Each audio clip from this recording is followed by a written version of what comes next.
ओम साईराम।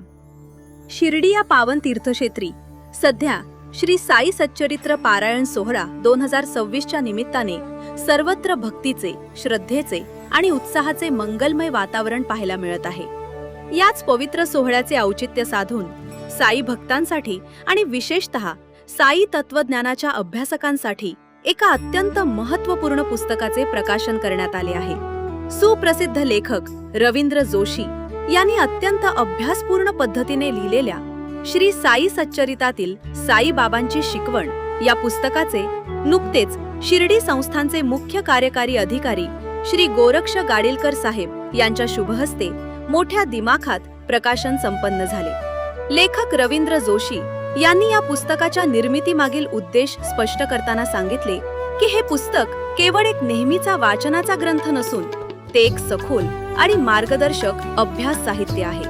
श्री साई सच्चरित्र केवळ वाचून न थांबता त्यातील बाबांची खरी शिकवण, त्यांचे जीवन विषयक तत्वज्ञान आणि विचार समाजातील प्रत्येक भक्तापर्यंत पोहोचावेत हा यामागील प्रमुख उद्देश आहे। श्री हेमारपंत यांनी मूळ साई सच्चरित्रात लिहिलेल्या 52 अध्यायांचे आणि 53व्या अवतरणिकेचे अत्यंत अचूक आणि सविस्तर विश्लेषण या पुस्तकात करण्यात आले आहे। प्रत्येक अध्यायातून भक्तांनी नेमका कोणता बोध घ्यावा, साईबाबांची प्रार्थना कशी करावी, तसेच चरित्रातील सर्व पात्रे, महत्त्वपूर्ण घटना, ऐतिहासिक साल आणि इतर सांख्यिकीय माहिती अतिशय सोप्या आणि समजण्याजोग्या भाषेत या पुस्तकात संकलित करण्यात आली आहे। सध्या सुरू असलेल्या साई चरित्र पारायण परीक्षेसाठी आणि विशेषतः येत्या 19 तारखेला होणाऱ्या मुख्य परीक्षेसाठी याच पुस्तकावर आधारित प्रश्न विचारले जाणार आहेत। त्यामुळे सर्व परीक्षार्थींसाठी हे पुस्तक एक उत्तम मार्गदर्शक ठरणार आहे। साई चरित्र पारायण ग्रुप मधील सर्व सदस्यांसाठी हे पुस्तक मोफत उपलब्ध करून देण्यात आले असून ते PDF स्वरूपात डाउनलोड करून वाचण्याची सुविधाही भक्तांना देण्यात आली आहे।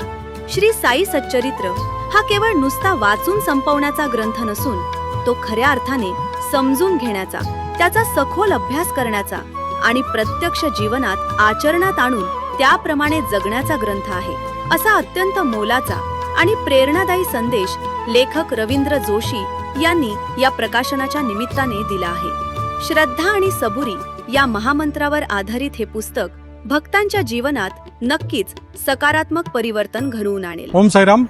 मी रवींद्र जोशी। आज मी लिहिलेले श्री साई सच्चरित्रातील साईबाबांची शिकवण हे पुस्तक, या पुस्तकाचं प्रकाशन संस्थानचे मुख्य कार्यकारी अधिकारी श्री गोरक्ष गाडीलकर साहेब यांच्या हस्ते झालेलं आहे। हे पुस्तक लिहिण्याचा मुख्य उद्देश हेच होता की नुसतं साईचरित्र न वाचता बाबांनी साईचरित्रामध्ये जी शिकवण दिलेली आहे ती शिकवण आपल्या सर्वांपर्यंत पोहोचली पाहिजे, प्रत्येकापर्यंत पोहोचली पाहिजे, हा त्याच्या मागचा उद्देश होता। या पुस्तकामध्ये जर आपण बघितलं तर बाबांनी साईचरित्रामध्ये हेमाडपंतांनी जे अध्याय लिहिलेले आहेत 52 अध्याय आणि 53वी अवतरणिका, तर अशा पद्धतीने प्रत्येक अध्यायामध्ये साईबाबांनी जे तत्वज्ञान सांगितलेलं आहे ते तत्वज्ञान या पुस्तकामध्ये दिलेलं आहे।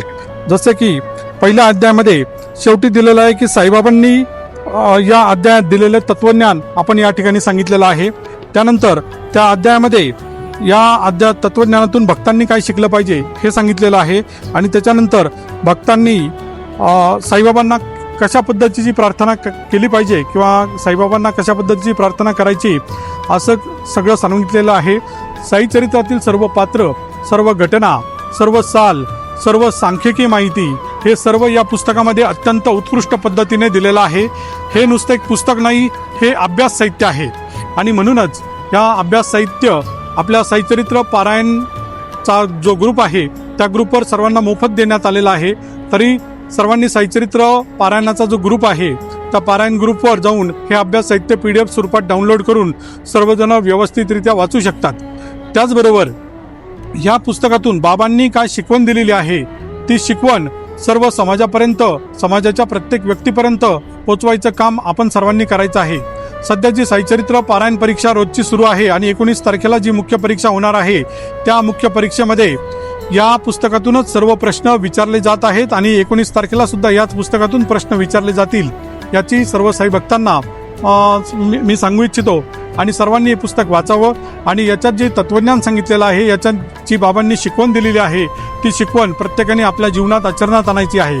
साई चरित्र हा वाचण्याचा ग्रंथ नाही, तर साई चरित्र हा समजून घेण्याचा, अभ्यास करण्याचा आणि जगण्याचा ग्रंथ आहे. एवढंच मी या निमित्ताने सांगेल. धन्यवाद.